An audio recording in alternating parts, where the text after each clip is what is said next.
Hello, in this video I'm going to show you how to enable or disable access to your location by Reminders app on your iPhone. So today in front of me is the iPhone 12 with the iOS 17.5.1, but it really doesn't matter which iPhone you have or which version of the iOS you have, it is all going to work on every iPhone. So what you want to do is to open Settings, then you want to swipe down and tap on Reminders. Once you're here, you want to go to Location, and here you can adjust Allow Location Access. Never ask next time or when I share or while using the app. So choose between those.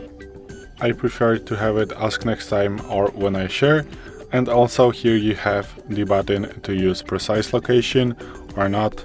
The not is, around some circle, and precise is the place you are right now, the precise location. So you can turn it on or off. So this is it. Thanks for watching. I hope this video helped you. If it did, please leave a like and consider to subscribe to our channel. Bye.